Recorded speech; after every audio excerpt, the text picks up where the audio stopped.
Selamat tidur kekasih gelapku. Semoga cepat kau lupakan aku. Kekasih sejatimu takkan pernah sanggup untuk melupakanmu. Selamat tinggal kasih tak terungkap. Semoga kau lupakan aku cepat. Kekasih sejatimu takkan pernah sanggup untuk meninggalkanmu. Ya pemirsa, kita masih di Cakrawala Malam. Saya juga masih bersama dengan narasumber saya yang super cantik dan luar biasa pada malam hari ini, Dokter Aimee. Terima kasih. Senang banget ya kita ngobrol-ngobrol soal insomnia nih pemirsa. Nah, kabarnya kalau dari yang saya sempat browsing sih, salah satu cara untuk mengatasi yang namanya insomnia itu adalah dengan minum susu. Bener nggak sih dok sebenarnya? Jadi memang benar, menurut penelitian meminum susu hangat ketika kita mau tidur 1 jam sebelum mau tidur itu ternyata bisa membantu kita untuk bisa jatuh tertidur dengan lebih baik. Oke, dan ini kebetulan malam hari ini suguhan saya seperti biasa ada bel-bel coklat susu. Ini enak banget, silakan dicicipi juga dokter. Iya, terima Jadi ini kasih. adalah minuman favorit di kediaman saya di Bios TV ini tentunya bersama dengan teman-teman. Suka kan ya? Enak. Karena ini bel-bel susu ini luar biasa, mantap coklatnya, juga wow susunya. Jadi coklatnya dapet, susunya juga dapet ya. Nah kita ngobrol-ngobrol lagi deh dokter soal insomnia nih. Kalau tadi kan salah satu cara untuk mengatasinya dengan minum susu. Nah adakah cara-cara yang lain mungkin dengan tidak perlu meminum atau memakan sesuatu? Karena kadang sebagai perempuan kan kita suka takutnya gendut gitu kan ya, malam-malam minum susu atau apa gitu kira-kira. Jadi memang selain susu, ternyata teh chamomile itu juga bisa membantu kita untuk tidur lebih baik. Selain itu tentunya juga ada yang namanya berbagai tips ya. Kita bilangnya kalau di dunia psikiatri kedokteran kita bilangnya sleep hygiene. Jadi higienitas dalam tidur. Ternyata kita membutuhkan apa sih yang dimaksud dengan sleep hygiene? Jadi kita harus membiasakan bahwa setiap hari kita tertidur dalam waktu yang sama. Jangan kalau kita bangun hari ini kita bangunnya jam 6, besok kita bangunnya jam 10, akhirnya siklus irama sirkadian di dalam tubuh kita bingung. Jadi ternyata setiap dari manusia, termasuk binatang dan juga tumbuhan, memiliki irama siklus ritme sirkadian itu. Sirka itu dari kata seputar, circle, dian itu dari kata hari, sehingga siklus irama sirkadian itu dapat membantu kita untuk memiliki pola tidur yang teratur. Jadi kita harus membiasakan misalnya kita tidurnya jam 9 malam, kita bangun jam 6 pagi, harus kita biasakan setiap hari seperti itu, sehingga tubuh kita memiliki pola irama sirkadian yang baik. Kemudian yang kedua, kita juga harus menghindari aktivitas olahraga malam. Oh oke. Karena kalau kita olahraga, itu kita mengeluarkan norepinefrin, adrenalin, yang mana memicu jantung kita kan berdetak lebih cepat. Tensi kita juga lebih tinggi. Nah itu akhirnya kebawa, kita jadi sulit tidur kalau kita olahraganya malam. Jadi sebisa mungkin pemirsa itu olahraganya di pagi hari. Kemudian yang berikutnya adalah sebisa mungkin kita juga menghindari kafein. Kopi, teh kecuali chamomile tadi ya? Chamomile. Karena chamomile kan dari bunga, bukan dari daun teh kan. Kemudian kita juga harus menghindari nikotin, rokok, alkohol, dan juga zat stimulan. Zat stimulan apa? Misalnya ekstasi. Ekstasi adalah salah satu golongan zat stimulan, sehingga pada orang yang sering menyalahgunakan ekstasi atau inex atau pil koplo itu sering juga didapatkan gejala sulit tidur. Oke, mungkin dari teman-teman Ben ada yang mau ditanyakan seputar insomnia? Mau tanya nih dok, kalau seumpamanya ada sih orang yang mikirnya kalau sehabis makan itu bisa cepat tidur. Nah itu sebetulnya baik nggak sih dok? Apalagi untuk orang-orang yang insomnia dan segala macam. Oke, setuju. Setuju. Karena biasanya mau tidur malam atau mau tidur siang pun, ketika kita habis makan itu selalu ngerasa ngantuk dok. Benar.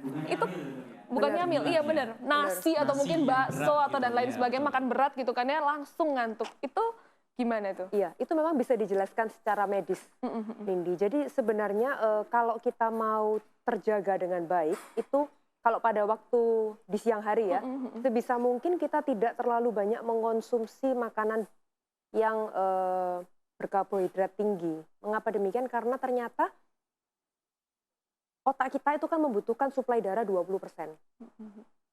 Biasanya aliran darah ke otak lebih banyak. Tapi begitu kita makan berat, itu ternyata aliran darah yang ke usus, ke sistem pencernaan itu lebih banyak. Sehingga akhirnya yang ke otak lebih sedikit. Akhirnya kita jatuh tertidur Oke.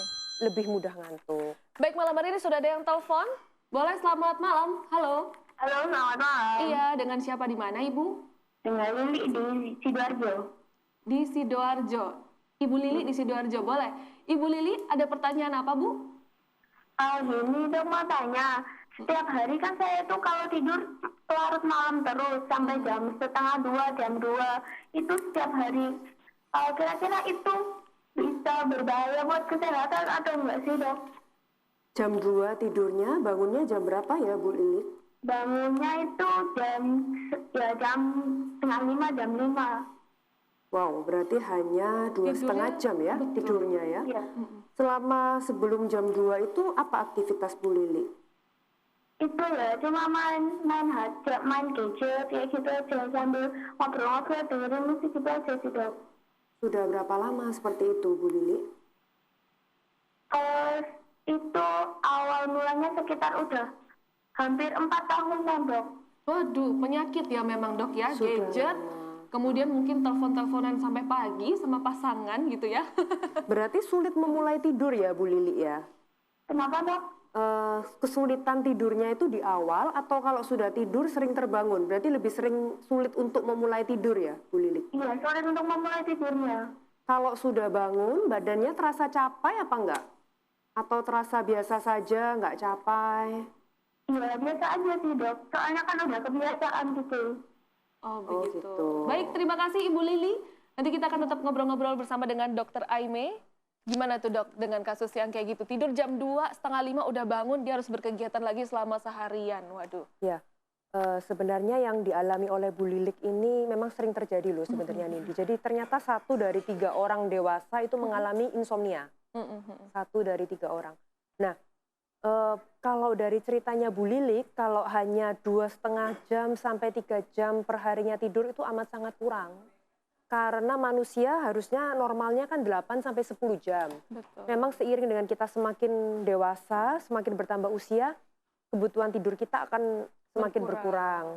Antara 6 sampai 8 jam. Tapi kalau 3 jam menurut saya ya amat sangat kurang. Nah ini harus dicari tahu. Biasanya kalau memang sulit memulai tidur, biasanya kan ada gangguan cemas. Apakah ada masalah yang sedang dipikirkan sama Bu Lili? Terus ada sakit penyakit nggak ya selama ini diderita? Karena banyak kan kemungkinan. Tapi yang sejauh ini pengalaman pasien saya, kalau sulit memulai tidur biasanya ada masalah yang dipikirkan.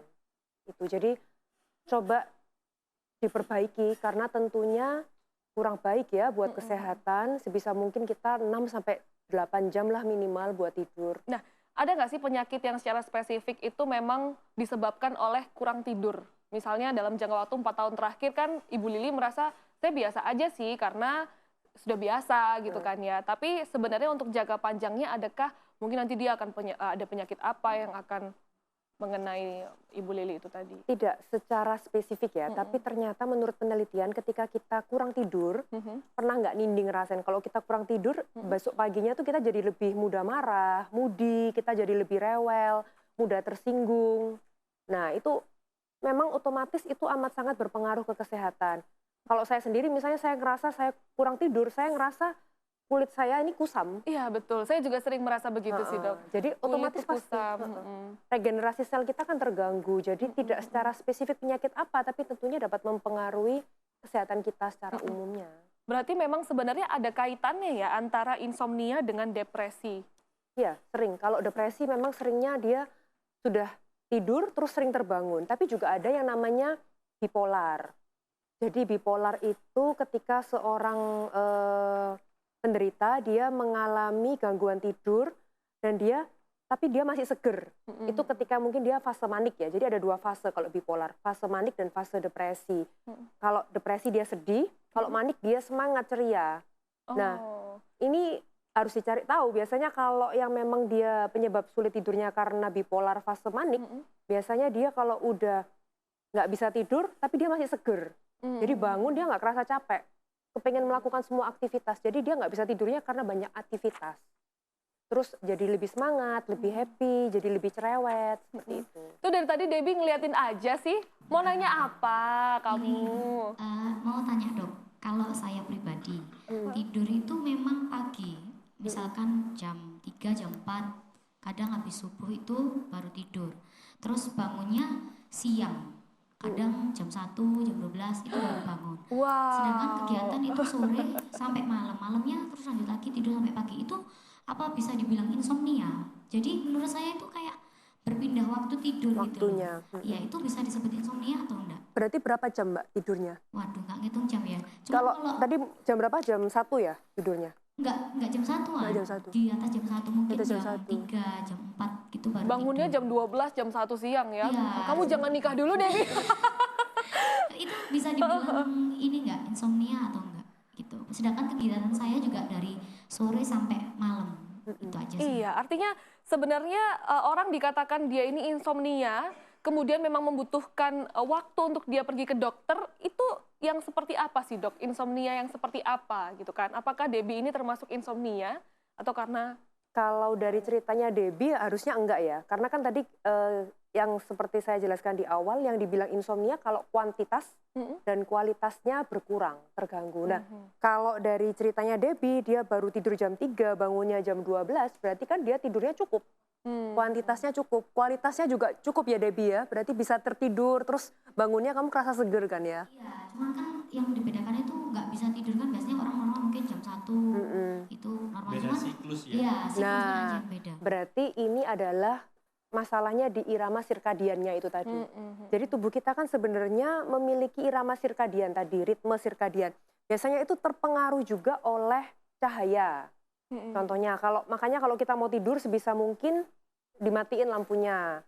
Kemudian kalau pagi kita perbanyak aktivitas di luar. Nah, permasalahannya adalah di pekerjaannya Debbie mungkin ya akhirnya. Karena kan Debbie kan sering di dunia entertain, sehingga otomatis kan lebih banyak aktivitas di malam hari. Sehingga akhirnya ritme sirkadiannya juga berubah. Berarti untuk mengembalikan lagi siklus tidur yang benar atau siklus yang ideal, butuh dipaksa ya dok ya? Dipaksa. Dia harus memulai lagi dari awal, Benar. mungkin biasanya bangun tidur pagi tapi kamu bangunnya siang, cobalah untuk menyalakan alarm dan bangun tetap pagi. Benar. Sehingga malam itu kamu akan capek gitu kan? Otomatis malam itu kamu akan capek, jadi sebelum jam 1, sebelum jam 3 kamu sudah ngantuk gitu Debbie, luar biasa ya. Memang ini salah satu permasalahan anak muda juga yang sering banget terjadi gitu ya. Nah kesimpulannya nih dokter, ada nggak sih tips untuk para pemirsa yang mungkin dia sering mengalami susah tidur atau mungkin insomnia, apa yang harus mereka lakukan? Jadi pertama yang seperti tadi sudah saya jelaskan, kita batasi tidur kita yang di siang hari. Jadi kalau siang hari, pagi hari kita harus aktivitas. Sehingga supaya malamnya kita bisa tidur. Kemudian yang kedua, bangun tidur di waktu yang kurang lebih sama. Supaya irama sirkadiannya itu terjaga. Kemudian berbanyak aktivitas di pagi hari, olahraganya di pagi hari, jangan di malam hari. Kurangi kafein, nikotin, dan juga zat-zat stimulan. Alkohol juga ya? Alkohol dan juga sabu, inex, ekstasi itu semua termasuk stimulan. Pseudoephedrine yang misalnya ada di dalam obat-obatan itu juga sering. Kemudian bisa juga mandi berendam. Ternyata mandi berendam 20 menit sebelum kita mau tidur itu bisa membantu kita untuk tidur lebih baik. Tentunya dengan air hangat ya. Karena itu bikin kita rileks. Kemudian hindari suara-suara yang keras yang bisa merangsang otak kita bekerja ketika kita mau tidur. TV mungkin, lagu gitu ya. Bahaya nggak sih dok kalau kita tidur sambil pakai headset terus dengerin lagu? Ketika kita tidur pakai headset itu sebenarnya kurang baik. Karena kan frekuensinya tentunya lebih tinggi kan dibandingkan kalau speaker yang tanpa headset ya. Menurut penelitian itu lebih baik speaker yang bebas, bukan secara langsung headset atau earphone itu. Oke, baik pemirsa, itu tadi kita ngobrol-ngobrol dengan Dokter Aime. Luar biasa kalau memang sudah sering mendapatkan penyakit insomnia atau susah tidur, mungkin boleh datang ke kantornya Dokter Aime aja ya. Karena kita juga waktunya terbatas nih malam hari ini, sayang sekali kita harus pisah dokter, nggak apa-apa ya. Terima kasih sudah menyempatkan waktu tentunya ke sini. Dan intinya ya, untuk pemirsa, insomnia itu disebabkan oleh kualitas dan kuantitas tidur yang kurang. Cobalah untuk merubah kebiasaan mungkin ya, supaya bisa lebih cepat tidur dan lain sebagainya. Baik. Jangan kemana-mana, tetap di Cakrawala Malam. Setelah ini kita kembali lagi bersama dengan partner saya, Ruli.